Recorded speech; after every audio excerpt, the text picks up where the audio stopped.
generally like mocktails, you know. I like the way it's presented. అవును, అమెరికాకి వెళ్ళి ఎక్కడ ఉంటావు? ఎవరైనా రిలేటివ్స్ ఉన్నారా? ఎవరు లేరు. మేబీ నీలా ఎవరైనా కొత్తగా పరిచయం అయితే బాగుంటుంది. కళ్యాణ్, నువ్వు కూడా నాలాగా అమెరికా వెళ్ళాలని చాలా టెన్షన్ పడ్డావు కదా? Any problem? అదేం లేదు. ఏప్రిల్ 18వ తారీఖు లోపు ఆ టెన్నీ కాస్ట్ నేను అమెరికాకు వెళ్ళి తీరాలి. లేకపోతే నా జీవితం తలకిందులు అయిపోతుంది. ఏంటి విషయం? అదొక పెద్ద స్టోరీలే, చెప్పిన అర్థం కాదు. మనం ఎటు రేపు అమెరికా వెళ్ళిపోతున్నావుగా, టెన్షన్ ఎందుకు? హ్యాపీగా ఉండొచ్చుగా. అది సరే, నేను ఫస్ట్ డే నుంచి చూస్తున్నాను. అమెరికాకు వెళ్ళాలి వెళ్ళాలి అంటున్నావు గానీ ఎందుకు వెళ్ళాలో చెప్పలేదే? చెప్పలేదు కదూ. I'm sorry. నువ్వు నాకు ఎంత హెల్ప్ చేసావు. నీతో కూడా నేను ఎందుకు అమెరికా వెళ్తున్నానో చెప్పడం మర్చిపోయాను. ఏది గెస్ చేయి చూద్దాం. Hey come on, no suspense, నువ్వే చెప్పు. ఓకే, ఏప్రిల్ 18 నాకు అమెరికాలో పెళ్లి.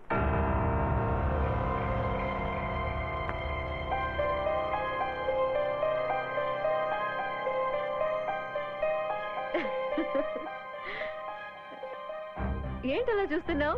దీనికి ఇన్నాళ్ళు అంత టెన్షన్ పడ్డాను. ఇతనే నా శ్రీవారు, పేరు సంతోష్. నైస్. కొన్నాళ్ళు ఫేస్బుక్ లో చాటింగ్ చేసి చేసి ప్రేమించుకోవడం మొదలు పెట్టాం. నేను ఇంతవరకు సంతోష్ నేరుగా చూసిందే లేదు తెలుసా. ఇప్పటి వరకు అన్ని ఫోన్లో ఈమెయిల్లోనే. మా అక్క యుఎస్ లో ఉంది కదా, సంతోష్ మా అక్కని కలిసి నన్ను పెళ్లి చేసుకుంటానని ప్రపోజ్ చేశాడు. మా అక్క కూడా ఓకే అనింది. తను బాగా నచ్చాడంట. తను ఇండియా రావడం కుదరలా, అందుకే నేనే అమెరికా వెళ్ళి పెళ్లి చేసుకుందామని నిర్ణయించుకున్నాను. 10 రోజుల ముందే నేను వెళ్ళిపోయి ఉండేదాన్ని, కానీ పాస్పోర్ట్ మిస్ అవడం వల్ల ఇన్ని ప్రాబ్లమ్స్, ఇన్ని టెన్షన్స్ ఫేస్ చేశాను. పెళ్ళే వద్దని నేను అమెరికాకు వెళ్తున్నాను, నువ్వు పెళ్లి చేసుకోవాలని అమెరికాకు వెళ్తున్నావు. విధి మనతో ఎలా ఆడుకుంటుందో చూసావా? మనం ఎందుకు కలవాలి, కలిసి తిరగాలి, నేనెందుకు నిన్ను ప్రేమించాలి? నేను నీ వెనకే తిరుగుతున్నప్పుడు ఈ నిజాన్ని నువ్వు నాకెందుకు చెప్పలేదు? చెప్పు, చెప్పవే. Hey Kalyan, where are you man? నేను మాట్లాడుతూనే ఉన్నాను, నీ ఫేస్ లో రియాక్షన్ లేదు. ఏం లేదు, అమెరికాలో పెళ్ళంటే మీ వాళ్ళందరినీ వదిలేసుకుని వెళ్ళాలి కదా, దాని గురించి ఆలోచిస్తున్నా. ఇదే న్యాయం. అమ్మాయిలకి పెళ్ళైతే మాత్రం అయిన వాళ్ళందరినీ వదిలేసుకోవాలా ఏంటి? దానికి నేను అస్సలు ఒప్పుకోను. Hey, my hearty wishes for your married life. ఇది కాస్త నవ్వుతూ చెప్పొచ్చుగా. హే, యూఎస్కి వెళ్ళాక నన్ను మర్చిపోగా. తప్పకుండా నా హస్బెండ్ ని కలవాలి. We should be friends, right? Sure. చాలా పనులున్నాయి. I'll make a move.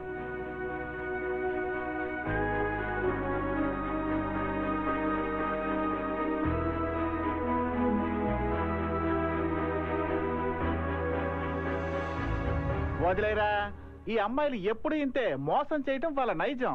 తనకి పెళ్లి కాబోతుందన్న విషయం దాచిపెట్టి నిన్ను ఒక ట్రావెల్ ఏజెన్సీలో ఉపయోగించుకొని పని అయిపోయాక హ్యాండ్ ఇచ్చింది.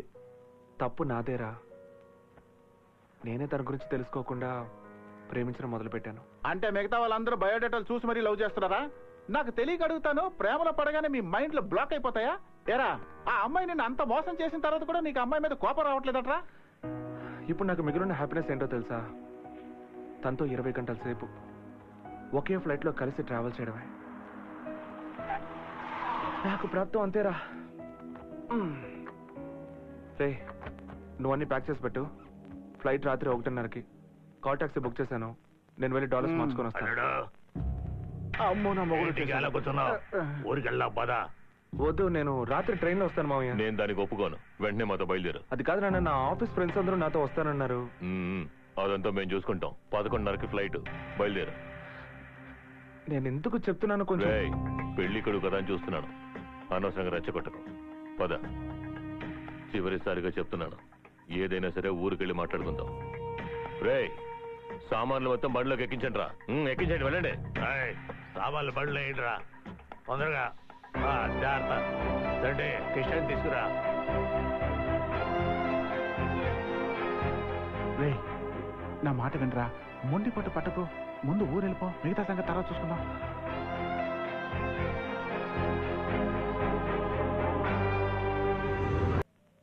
చూడుకెట్టయ్యా, నీ చేతికి తోరణం కట్టేసిన ఇక ఇల్లు దాటి బయట ఫోటో అమ్మా రెడీగా?